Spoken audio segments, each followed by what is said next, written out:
Welcome. Do you want a mic? No, I don't.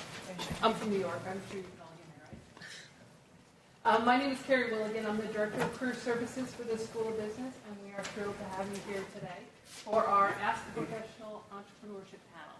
We have an amazing panel here today. And I'm delighted to introduce our faculty moderator. Professor Bryn Pendle is and I have to read this, I had to look at my glasses. The Associate Professor and Director of Global Impact and Engagement and the co-founder and consultant to the Honeybee Initiative. So she is a very important part of the school business, and we're delighted to have her here today.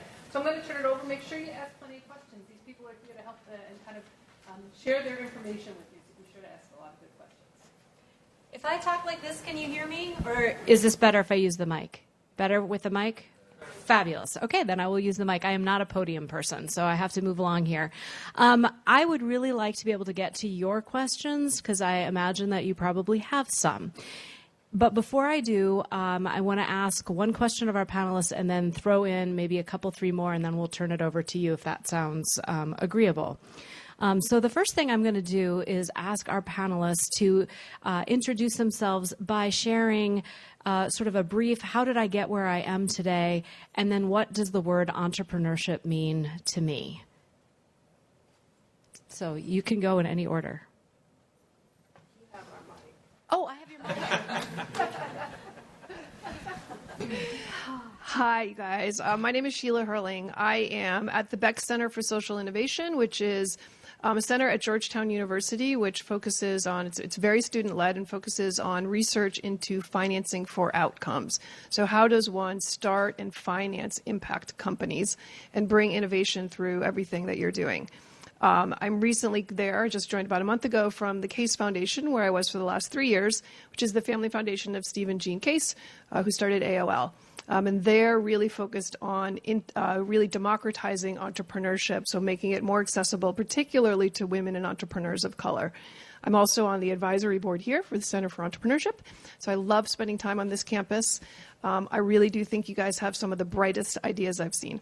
How I got to now, you can look at my bio and see where I've been. So what I will just say about that is I didn't get to where I am now because I was the smartest person in the room, but I was probably the most curious and probably the most persistent in asking questions of the people around me. So I would, like Lisa just did, encourage you to speak up today, ask questions of this incredible panel and their expertise, and you stand out much more fulsomely that way than really anything. Just kind of do the job you have the best you can, and you get ahead. So mine really is a being poached from job to job experience just because of doing that. Define, what does entrepreneurship mean to me? It's such a tough question, right? Because for me in the business that I've been in, which is largely on the sort of looking from the investment side of it, then as opposed to starting a business, to me an entrepreneur is a founder. It's somebody who has started a business. And so when people say, are you an entrepreneur? I will say no. I am entrepreneurial for sure. I have that same mindset to everything I do, which is what is the problem you're trying to solve? That is what an entrepreneur is. So I have that kind of spirit. I have that kind of mindset. But to me, an entrepreneur really is somebody who started their own business. So I feel very honored to be with these entrepreneurs. So I guess I will go next. My name is Sarah Smith, and my company is SensorCheck. It's a refrigeration monitoring that we do for commercial businesses. And, wow, I have a long path there. But I was a music major in college, raised 3 sons, and worked part-time. But everything along the way has actually been, as I realize now, been getting me ready for starting a business. So, I mean, even taking like weird courses in college that, I wouldn't think, that would help me. But yes, accounting is helping me now. So we started the business in 2016, my husband and I, Tim here.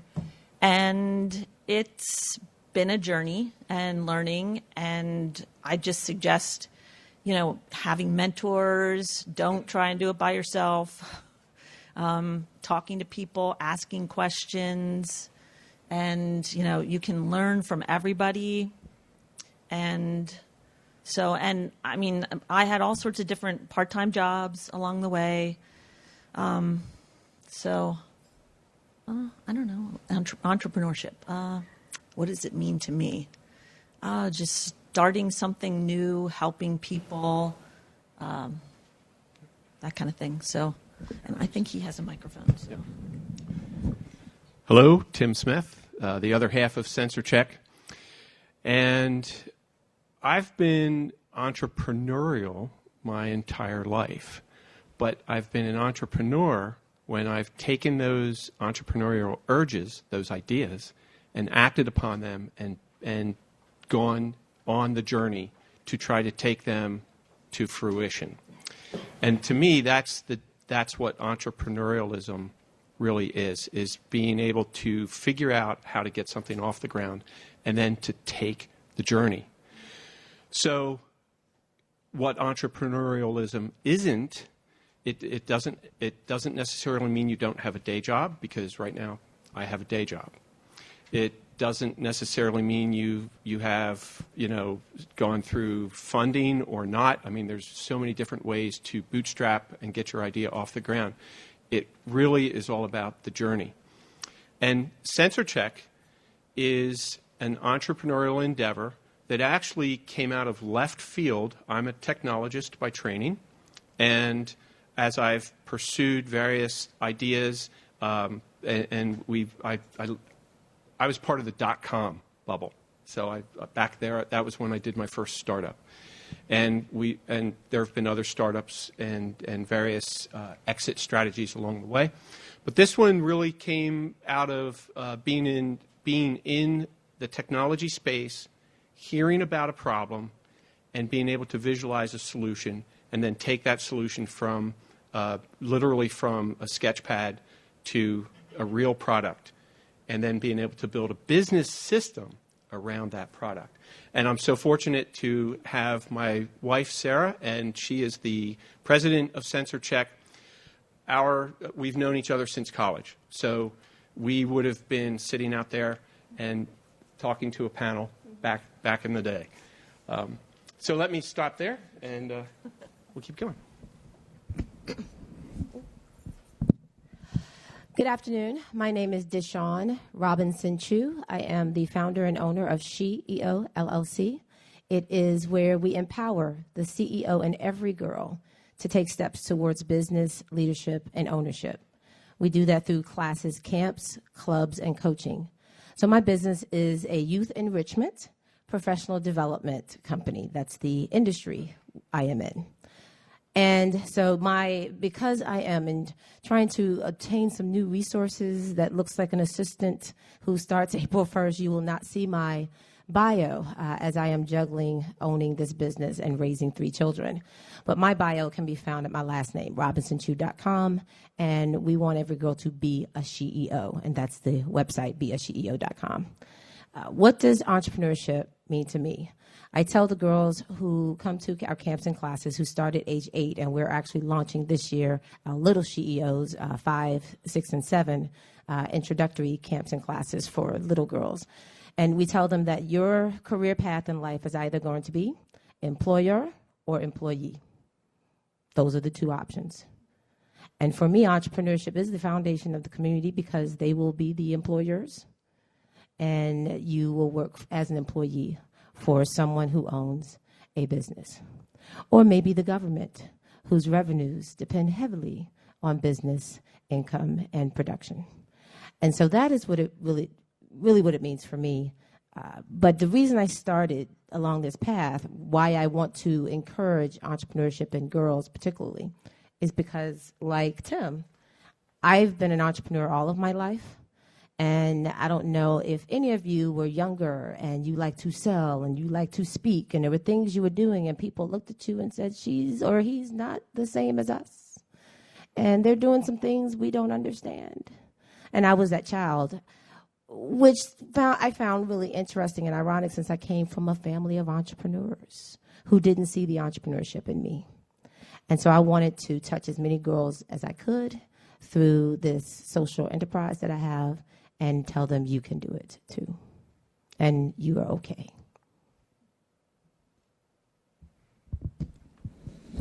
That was awesome, Deshaun. Hi, guys. My name is Josh. I am the owner and operator of Firehouse Subs of both locations in Fairfax. I have not been entrepreneurial all my life. I actually took, a very much more different route. I actually went to school at George Mason University, graduated just a few years ago, and I was in the consulting industry for ever since I graduated, I guess. And even when I was working in the office while I was in school, my junior and senior year, I was working full-time as well. For me, what it was I thought it was time for me to make a move, and I had been in the office for a good amount of years, and I was actually thought that I was at the point where I wanted to take a risk, and I didn't want that risk to happen too late in my life. I didn't want to regret not making a move when I didn't have the time or when I have a family that was dependent on me. So I did just graduate in 2013. I'm now the owner of 2 Firehouse Subs in Fairfax. My home is here. Entrepreneurship, the question of what it means to me is actually, it is a very difficult question. It's hard for me to say that there's no financial stability in my answer. It's hard for me to say that there's no ownership in my answer. But I would say to kind of make it all loophole and round it about, it would be finding a way to succeed in your own way. It's a goal that you see amongst yourself, something that you have a vision for, and doing it in the way that you want to, and hope that you can find some financial success in the way. Okay, and you don't all have to answer the next rounds of questions unless you really want to, in which case you can. But I think the thing that I want to ask next is, what is the number one mistake that you have made in your journey or that you have seen other entrepreneurs make in their journey? I'll take that one. Arrogance, being a little naive, I can admit it. I went into this business thinking that I had done enough research, enough analysis. I thought I had looked into everything until everything hit me, and I found everything that I didn't research and everything that I didn't know, because the restaurant industry is not my background. Consulting was my background, trying to fix businesses, right? But typically the projects that I've been on in the past were 6 months to years. The purchasing of my restaurants happened very quickly, and there were quite a few things that you learn, and it's hard to learn those things without putting yourselves in those shoes. So I will definitely say is one thing that I've learned is to ask for help, which I think was Sarah, you said earlier, right? Because I was the kind of guy previously to kind of take on everything head first. Very strong-minded, wanting to do everything on my own. Learn to ask for help. Find people that are in your industry that are willing to help groom you, and not being ashamed of it. I can add to that. I share everything that you just said too. But the two things that I see the most with companies that end up failing, actually, are two that they're pretty consistent. One is your main objective for starting a business is to make money. Those companies usually don't succeed in the long run. It's the companies that actually are trying to solve a problem, and they are so pointed at that problem all the time. They want to make money, right? That is what they want to do, but it's not why they got into business. And the second is really along the lines of collaboration. So sort of the asking for help, but it's a little bit more just being very intentional about collaboration. And a lot of new founders feel like they have to keep their idea a secret, right? It's mine, and if I share it with someone, they're going to steal it. Well, if it gets stolen and gets to the end game before you, then you were probably not meant to run that business. And really amazing things happen in collaboration, which is why the accelerator business is taking off. Incubators, I would encourage you all to spend time in these places. They are really hubs of innovation and idea sharing, which perfects your business model. And those are the two things that I pretty consistently see in companies that fail. And I absolutely agree with the pointed focus as being one of the potential ways, especially for a technologist. So you've written an app, you've built a system, you've built some hardware, and invariably, while you're solving the main problem, you're going to brush up against related problems. So, for example, sensors. We're focused totally right now on commercial refrigeration, temperature monitoring. Could we do luminosity? Could we do light? Could we do sound? Could we do ambient room temperature? Could we do home temperatures? Yes. The answer to all those is yes. Have we been asked to do that? Yes. But we've politely declined. In some cases, it might make sense to put it on your roadmap, right? It's a future objective. But if you chase everything and you essentially spread yourself too thin and dilute the power of your focus. So that's huge. And let me first say, making mistakes is okay. Because if you don't try, if you make a mistake because you try, because you have to try. So don't worry that you're not going to make a mistake or you're going to make a mistake. That will happen. But I want to kind of bring together the answers of Sheila and Josh here in terms of collaboration, asking for help. But I want to present it in a different manner. When I started my company, I had one child. Now I have 3. And so as I was growing my company, I was really focused on the mission, the vision of the company, but didn't really ask for help either in the business or in the home or in the family.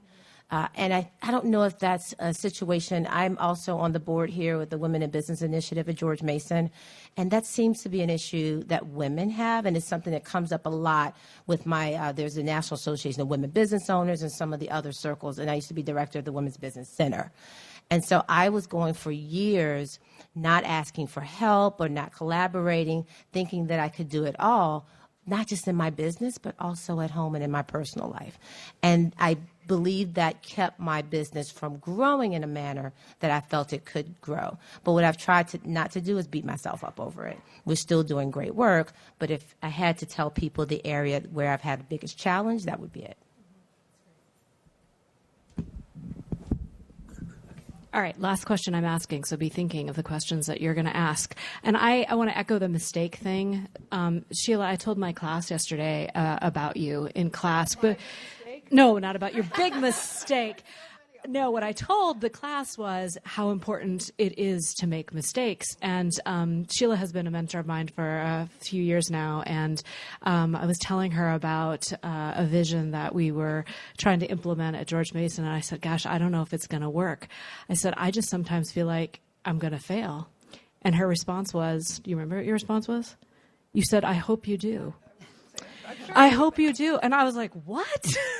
No, but she said, I hope you do. Not in everything, but in some things, because that will mean that you are moving the ball and getting to the place where you need to go. So I just thought that was really great. But your comment, Deshawn, and some of the things that all of you have said, and this is really my last question, because Mason students are really special, I think. And one of the things that makes us special is our diversity. And 1/3 of our students, more than 1/3, are first-generation college students, and half identify as minority students. Another third are on Pell Grants. And our students don't fit the face of the founder, right? The face of the founder that is usually a white male. And some of the students, I think, have trouble identifying as founders. So I just want to throw that out. Do you have advice for this student population? I'm happy to start. It's sad but true, and the stats are just sobering in terms of who gets venture capital. And venture capital isn't everything, but it's certainly an important part of the ecosystem. And really it is, I'll say it probably more frankly than Lisa did, which is the systems, they were built by white guys for white guys. So it should be no surprise who's benefiting in this. At the Case Foundation, we started a program called Faces of Founders. It was really about trying to disrupt the entrepreneurship ecosystem, both at the investor level, who's making the decisions. Only 8% of them are women, 1% of them are of color. I mean, it's stunning, right? It matters who are making the decisions, what markets they're looking at. So trying to disrupt that space, as well as change the default image of who is an entrepreneur.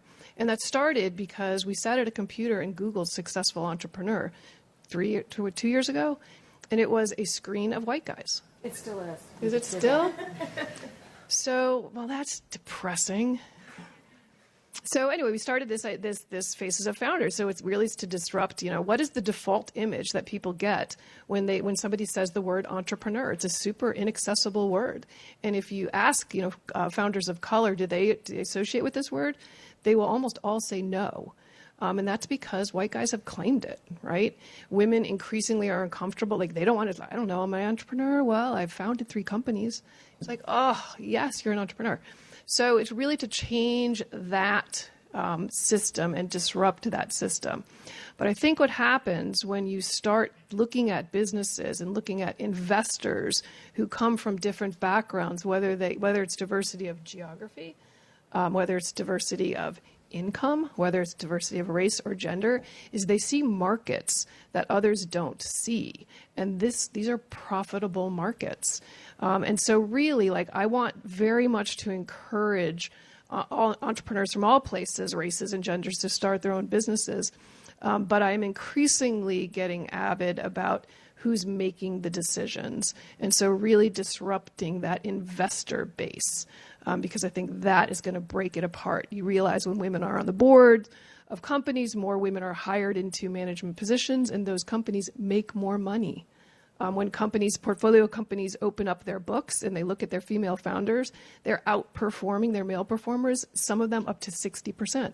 So the data is starting to resonate that this is not a nice thing to do, this is a smart thing to do. But I think it's at the investor level that is really going to break it open.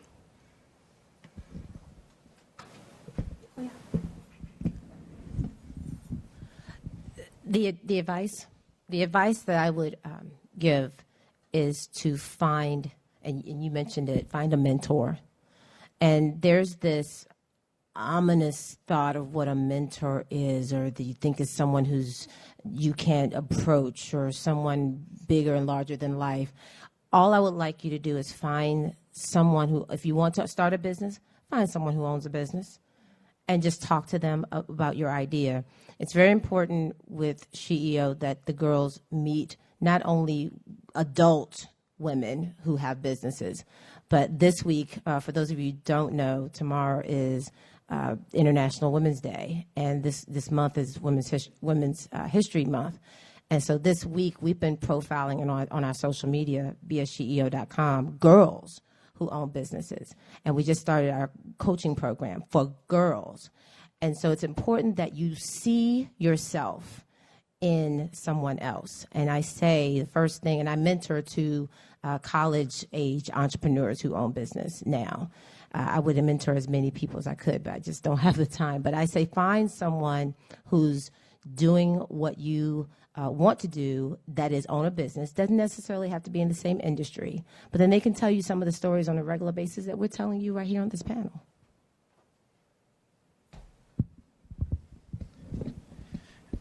Advice for the GMU student body: tunnel vision with selective hearing. So what that means is, right, you have a focus, you have a goal in mind, and not let anybody or anything hold you back, right? However, we're having selective hearing. What that means is, right, we're listening to what is useful, right? Not all the negatives, not the cons, but what can be beneficial to you, right? Tunnel vision, stay focused. You want something, go get it.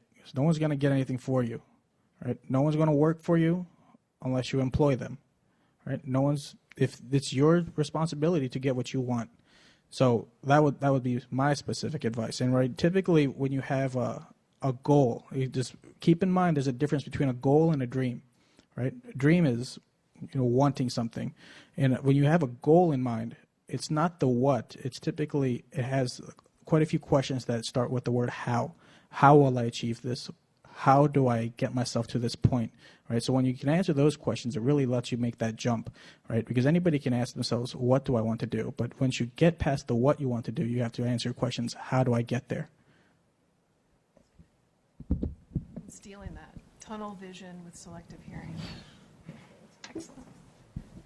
And the good news is about mentors, everybody in the business world, or most everyone, they want to help you.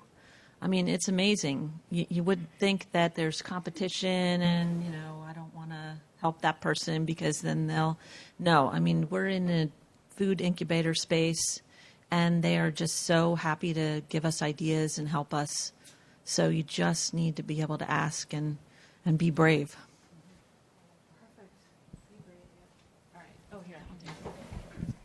It's time for you. So as you do this, I hope you all are aware that there is a Center for Innovation and Entrepreneurship on the lower level of Enterprise Hall. And if you want to know more about it, come find me. We have the Dean's Business Competition coming up. $30,000 we give away at that opportunity. Like, that's a lot of money. We also have the Mason Innovation Lab, and you can get $1,500 a semester to help support and test out your ideas. And if you just want to come by and talk about your idea, we are here because we like to see you and work with you. So come find us. Come talk to me after this. Who wants to ask the first question?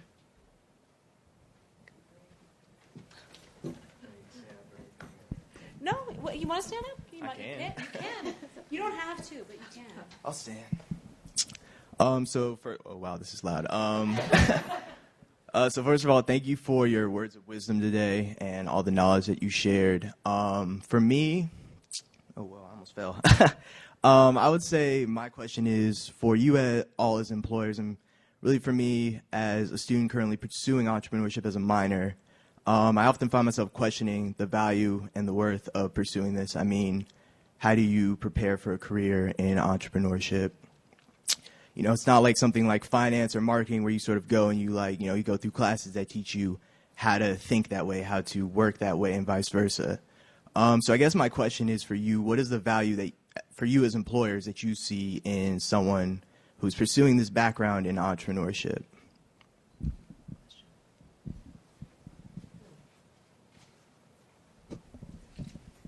So the value in it, well, I did go to school at Mason, and there was no entrepreneurship program when I went here.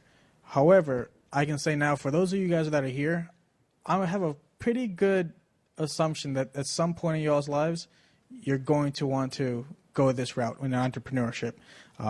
You may not start that way, but it's great to have some of the knowledge that is being provided in the programs that you guys are taking. All right, so we didn't have that opportunity. I didn't have that opportunity that shared the light, shared the knowledge that you guys may have now. And if there was an ability, if I had the opportunity to take, so I probably would have taken quite a few classes in this program, so that I would be prepared. Right? It's a lot of life is about preparation, and once you get to that position that you're in, the more preparation that you have, the better position you're going to put yourself in. So I think. I'm not sure if I completely answered your question, but I guess overall the value in it is to assist you in your preparation for, your end goal or what your future endeavors.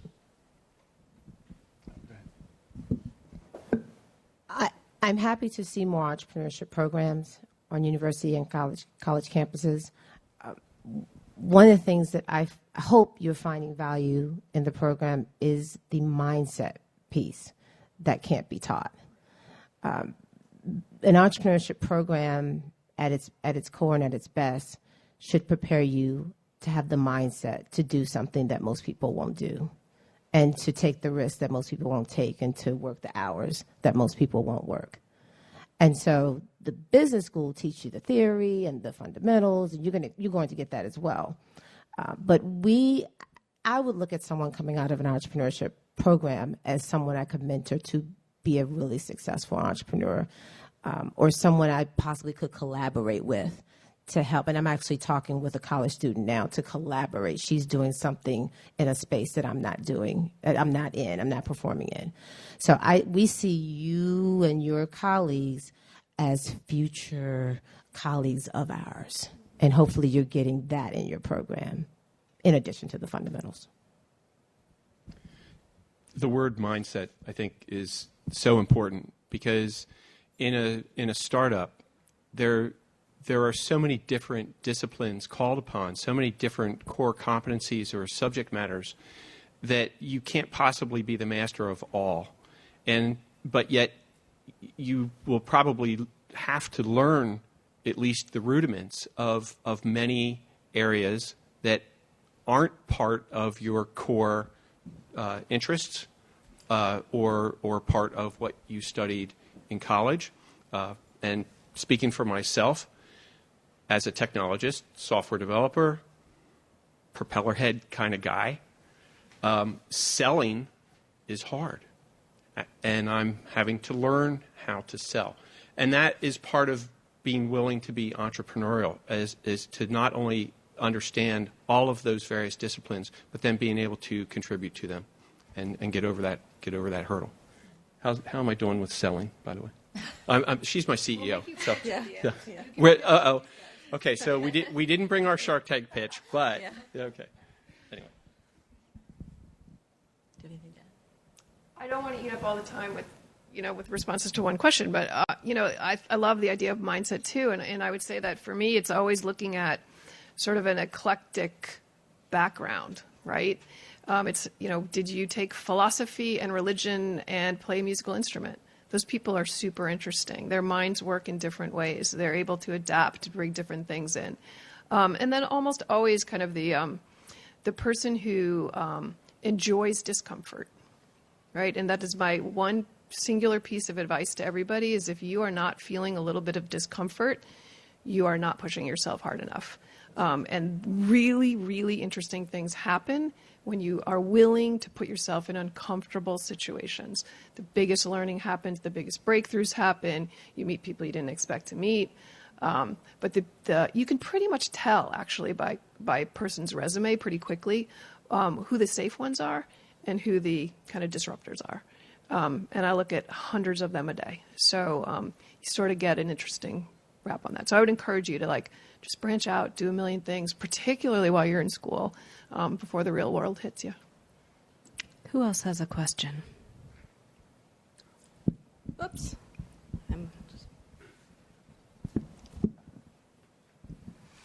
Hi, I was wondering, what would you say is the most important skill that an entrepreneur would have? Team building. You have to be able to build a team and help to lead that team towards an objective. That's the first thing that came to mind. So when you said most important skill, my reaction was team building. I would say be open to lots of different ideas. Sometimes you think, oh, this is great, we're going this way. And then, somebody says something and you have to change direction. So just be open to going anywhere with your business. And open implies being able to listen, right?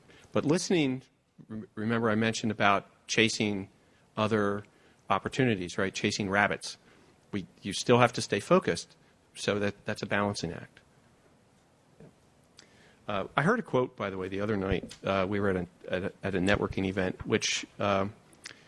and the speaker asked the question, because networking leads to formation of teams and building your relationships and things like that. He said, "What's the opposite of networking?" And I leaned over and I said, "Software programming."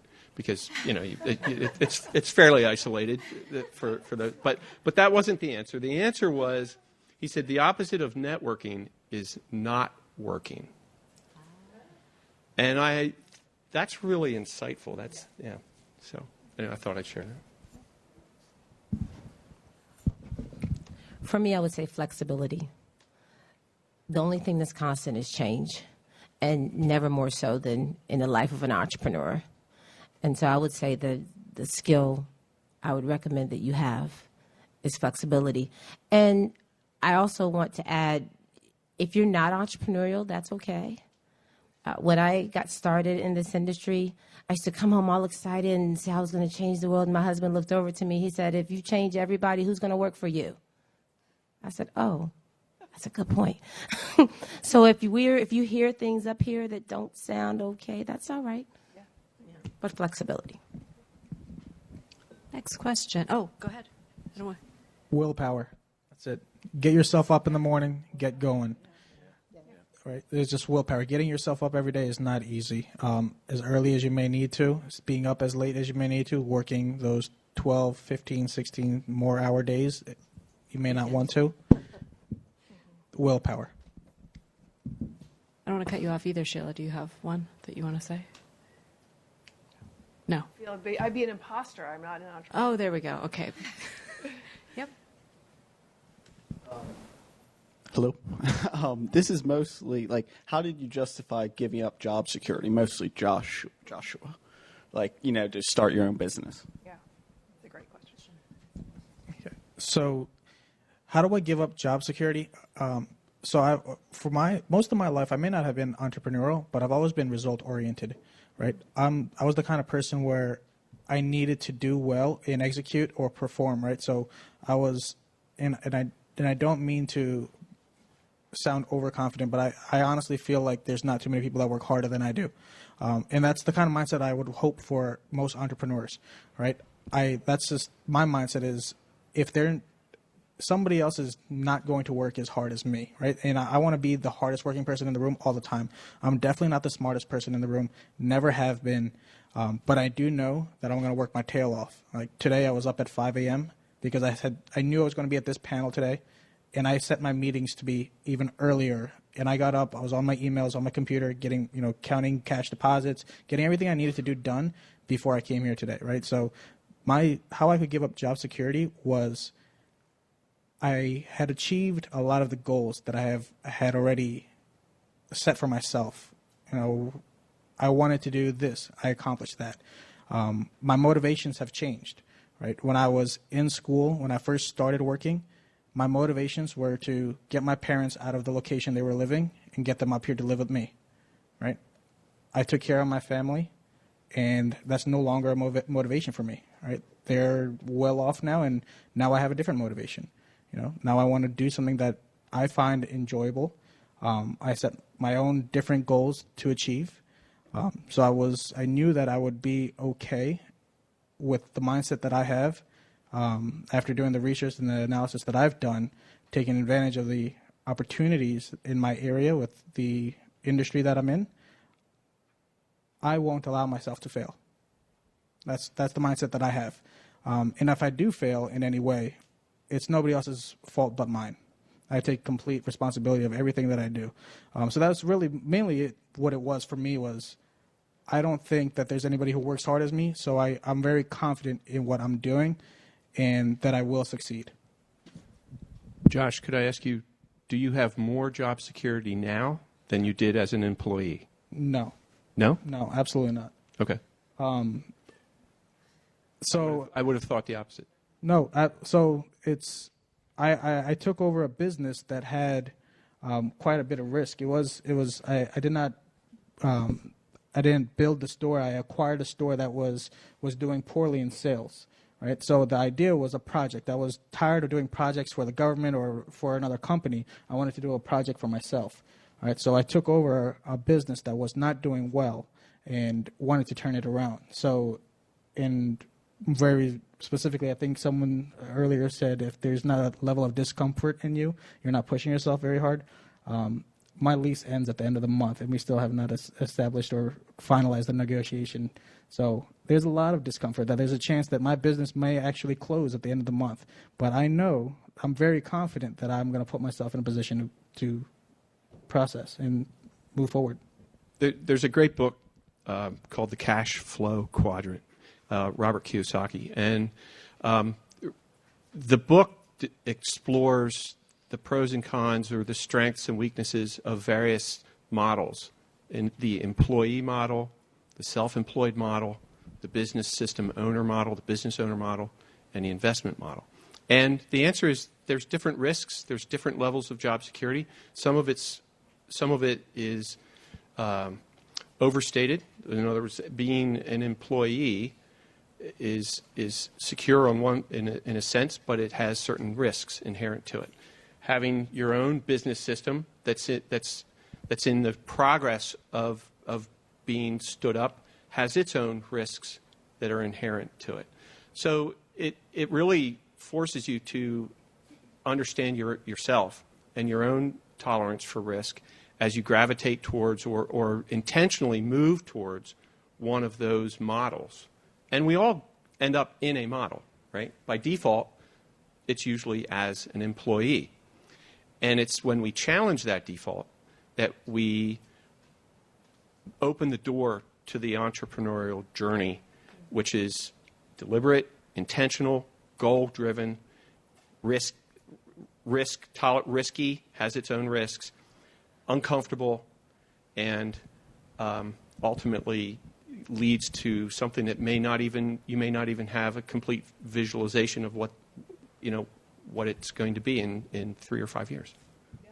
I mean, it is not for the faint of heart, right? I mean, it really isn't. Part of the problem, I think, with entrepreneurship is it's become so glorified, right? It seems so glamorous. You're out there in in Silicon Valley making a ton of money. It is not for the faint of heart. Relationships get very damaged in the process. If you look at that startup, there's a famous, startup curve, and there's that trough of sorrow. It's very real.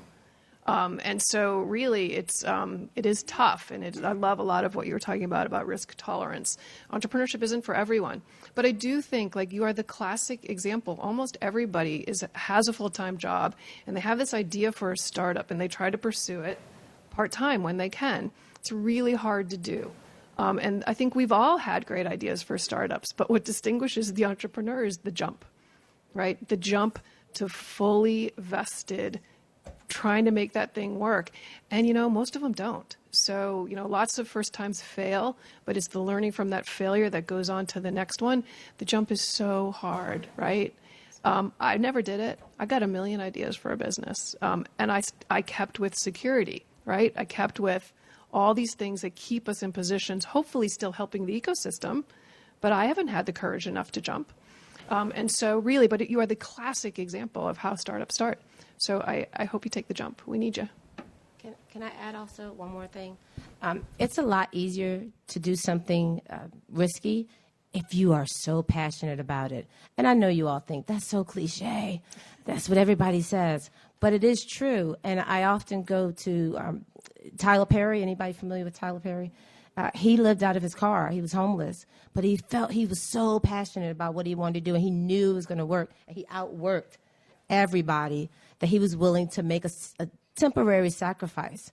Another thing that I would say that makes it a little easier to take the jump, we talked about venture funding earlier. My first venture funding was family. I drew up a nice letter and did a PowerPoint pitch to cousins, aunts, uncles, and anyone who would come to eat spaghetti with me. And they had to believe in the dream. Some of them believed in me more than the dream. Right. But you have to, and the point about making the jump is the hardest piece, but it's easier to do when it's something you really want to do. It makes you get up in the morning. Next question. Perfect. Let's go over here. Good afternoon. If you could go back in time, what's one thing you would do better, or what's one thing you would have liked to know earlier while doing your business? Some of us can go back further in time than others, but we feel like we're in our 20s. By the way, we feel like we're. My answer is so having been in the workforce in the. So I graduated from college in 1982, and was always in computers. You're getting. I know you're tech, right? I won't tell when I graduated. Okay. So, and then the internet happened, and the .com thing happened, and the browsers. We all take our browsers for granted, but let's go back to Netscape, right?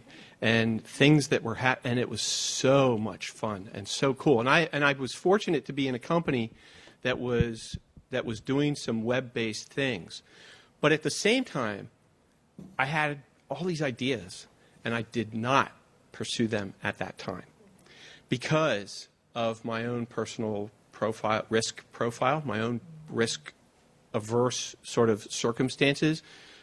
We had small children, and I remember, I'll never forget, I said to my dad, we were talking, and my dad, he's a retired school teacher, high school teacher, and I said, the internet happened at the wrong time because I was not at the stage in my life where I could live down the basement, eat mac and cheese, no bills to pay. I was at a different stage. And the fact about risk is your risk tolerance changes as your journey, as you go from one stage of life to the next. You may not feel the same way.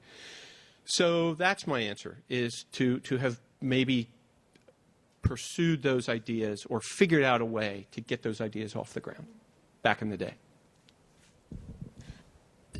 I'm going to echo that. Start now. Start soon.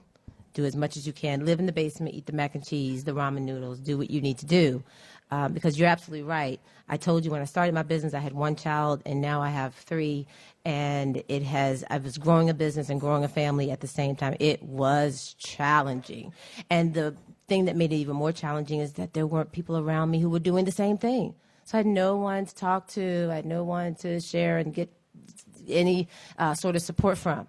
So I would say, and nothing against the family, the husband and children, but kind of like you, I wish I had done more sooner. And I think some of that came from the fear or some of the hesitation I had being surrounded by people who told me you should have a good job and you should make good money, and didn't understand my passion and wanting to live in a basement and grow my idea. And now I get to tell that to little girls. I also am a visiting professor at Hampton University. They asked me to come and teach female entrepreneurship and wealth. You mentioned the cash flow quadrant. We talk about Rich Dad, Poor Dad, that book. So read that book as well. The E-Myth is another good one. I could give you a laundry list of books. So I would say start soon. Do as much as you can, seek out a mentor, be okay with being uncomfortable in your basement with the mac and cheese. By the way, these books, write these book titles down. Yes. They're required reading. Absolutely. The question was, what did you learn or what do you wish you would have known? For me, the cost of owning a business. Right? I think Deshaun and I were talking about this earlier, but there are a lot of costs that I did not know about, right? So, for example, legal fees. There's always a legal fee involved somewhere along the lines. The cost of owning a business in your district, there's a fee, right? You'll receive bills that you have never heard of and never seen before, but you are obligated to pay, right? If you are making any money, the government sure wants some of it.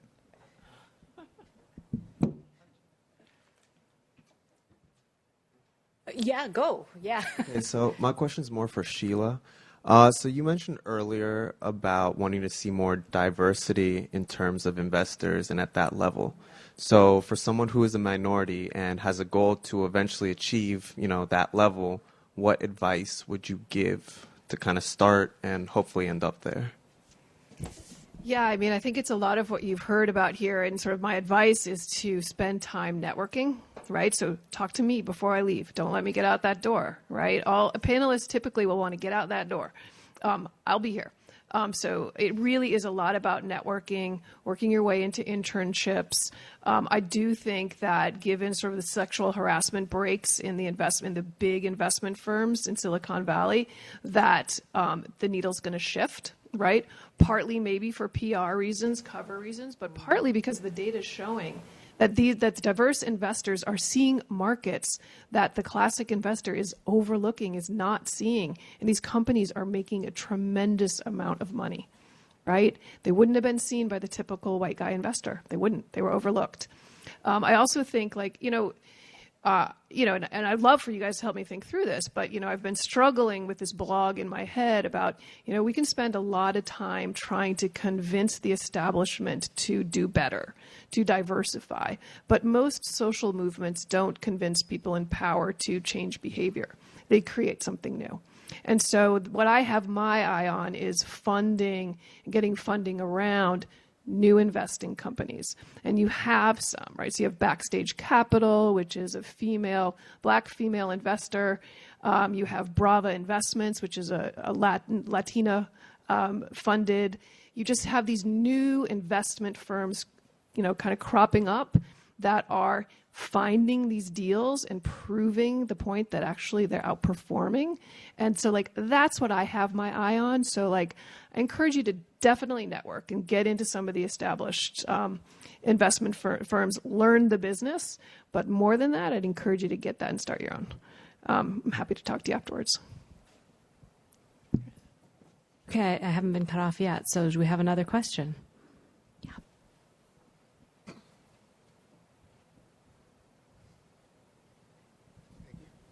Oh, hey, sorry. So I wanted to know, like, what goals did you guys have in mind when you started your business? Were they short term or long term, and are they changing now?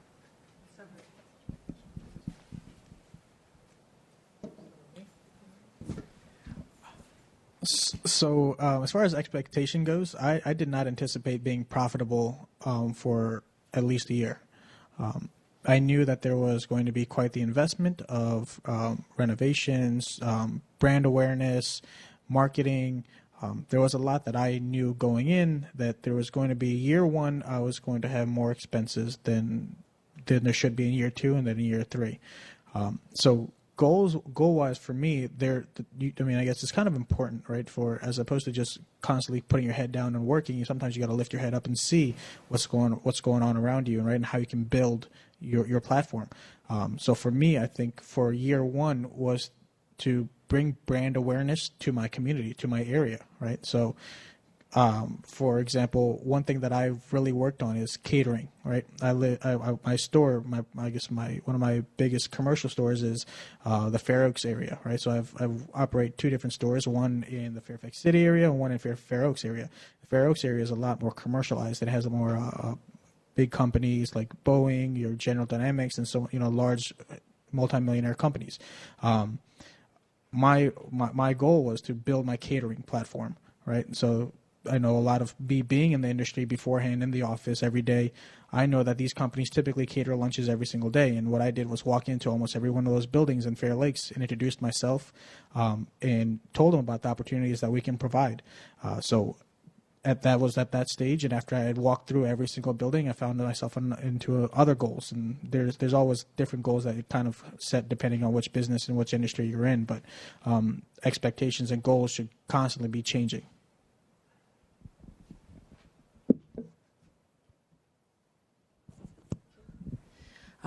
Well, the first thing we learned was to write a business plan. And that was with our mentors that we had. So, you get too busy, you're an entrepreneur, you're trying to sell your product, but you actually need to write down the goals. That's super important.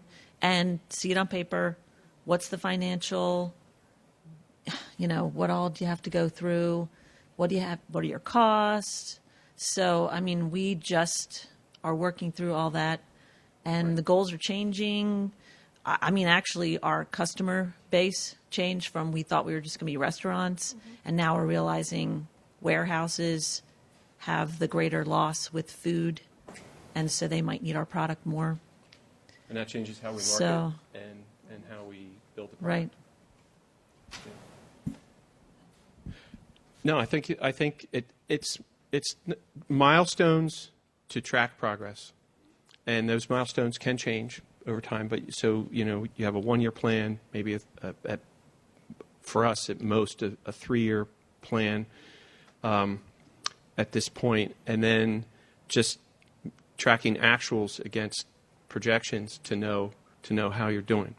And we thought that was a nice to have, and like Sarah said, it's a necessity. You have to have the ability to track and to know what your projections are. So. I'm glad you said write it down or write the goals down and make a business plan. And I mentioned earlier, be flexible. But your goals are typically set, one, to be profitable. And that's going to happen based on a business model that you're comfortable with. And so for me, my initial goal starting my business, I wanted a CEO represented in every state in the United States. And then I had to sit, how is that going to happen, right?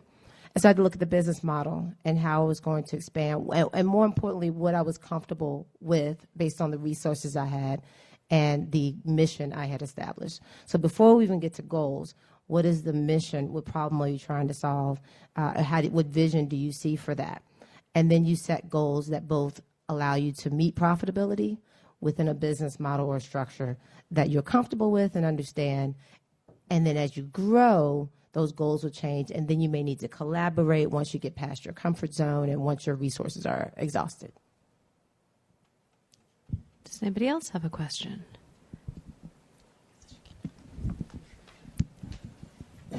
So I have a question for Tim. You mentioned that you do still have a day job.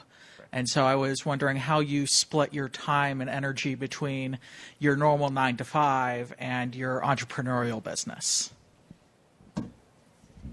That is a great question. And your family. Right. So first of all, I want to digress just slightly to impress upon you, if you're splitting your time, it's important to be transparent everywhere. And so if your employer has you're in an employee agreement, you had an opportunity to disclose your inventions or disclose your intellectual property, disclose it.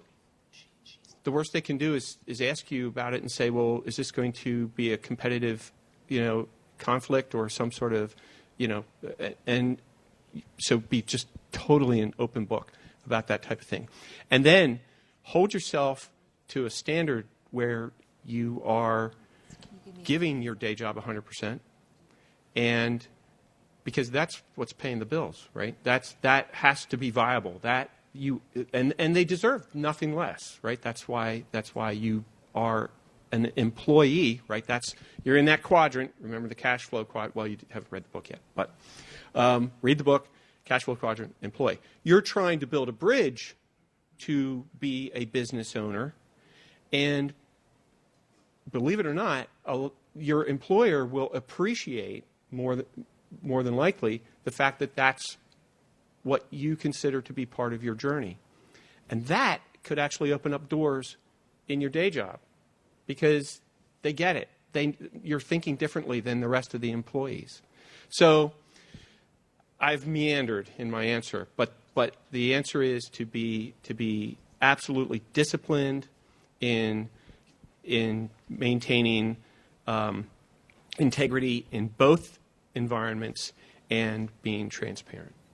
And then if you have interests, hobbies, things, children's activities, you have to prioritize. You just absolutely have to be prioritized and predictable and consistent. You have kids, you say you're going to go to their ball game, you go to their ball game, that type of thing. And that's how you do it. And it's hard. And it's long hours. How many of you in this group have an idea or something that you think you want to start? Does anybody? Raise your hands up, like, hi. So very, very quickly, because I'm supposed to go on to the next thing, but I really want to know, what do they do other than take advantage of the resources that are here? What are their first steps? Go ahead. If I may, just really quick before I answer that question, there is the concept of entrepreneurship. So if you hear our answers and you're entrepreneurial, but you do want to work a day job, there are places like Google, et cetera, that want you to bring your ideas and will pay you to do it and give you the resources and the flexibility to do that. So don't forget that there is entrepreneurship that is an option. But in terms of how do they get started, the resources, I, as I mentioned, was director of the Women's Business Center. It is under the Small Business Administration, and the SBDC and the Women's Business Center in Fairfax is actually a GMU partner. And so seek out these free community resources that are available to you, that they can give you counseling, they can tell you how to get a microloan and how to start. Use community resources. And also, to answer the question, so a couple of hands went up. You have a product or you have an idea that you want to productize and build a business around. There are two pieces being built here. There's the product that gets built, and that could be, is this on? Yeah. And that could be the engineering, that could be the material science people, that's the technical piece, or that's the tangible product, or if it's a system, it's a service. It's a repeatable thing, right, that gets produced. And then there's a business system that gets built on top of that. And the business system is, I think, when I think of the School of Business, that is actually the harder of, from my perspective, like our product, it took 18 months to build. We were in trials. We went through over 90 iterations of the product, building, fixing, improving, et cetera.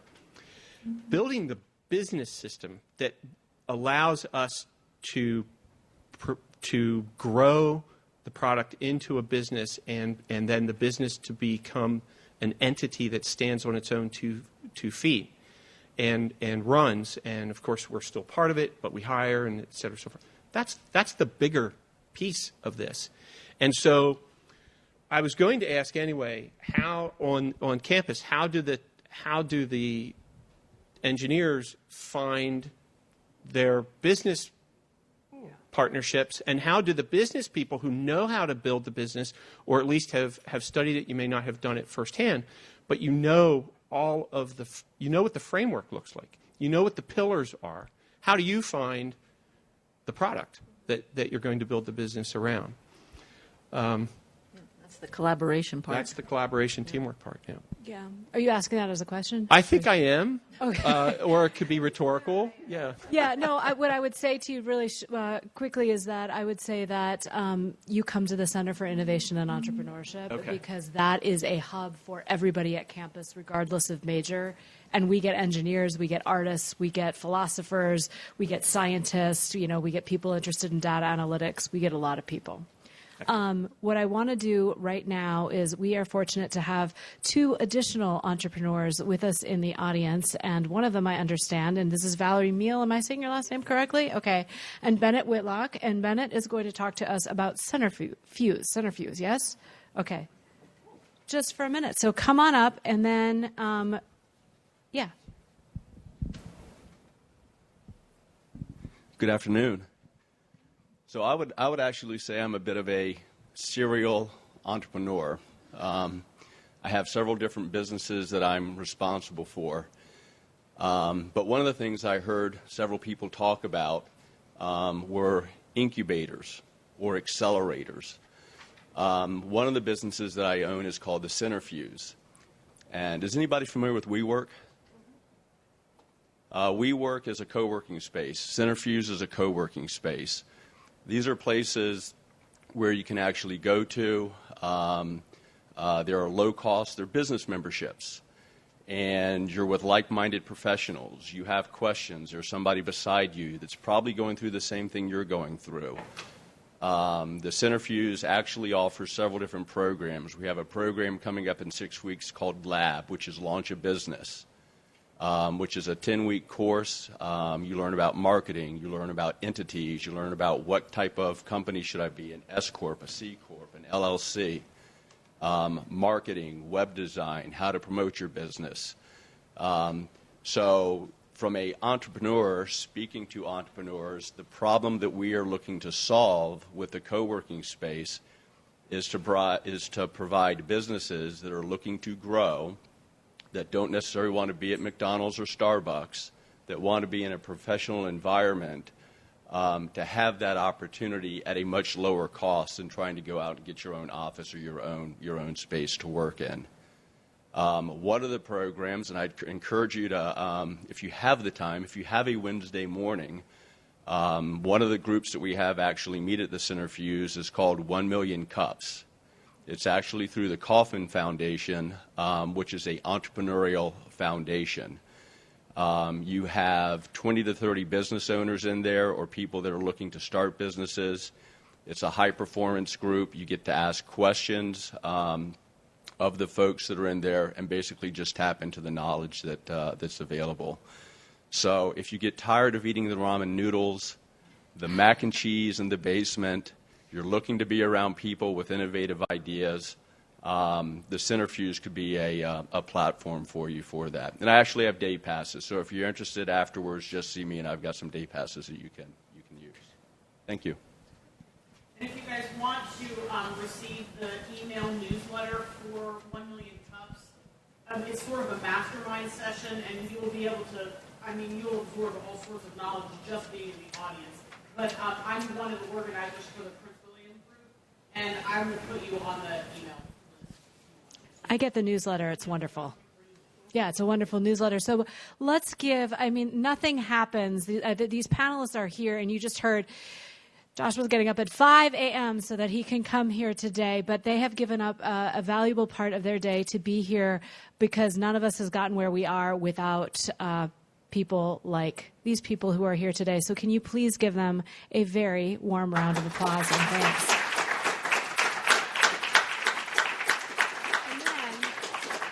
What I would say is the School of Business does not mess around with food. There is amazing food over here. And what you should do is get something to eat and take advantage of the fact that all of our panelists, as well as Valerie and Bennett, have agreed to stay and chat with you. And this is your chance to network, to ask questions, to get cards of people who care about students like you and who want to be invested in you and your future. So take advantage of it. Okay? Thank you so much.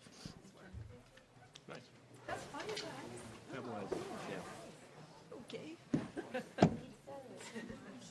What's so fun? Come on. This is our future.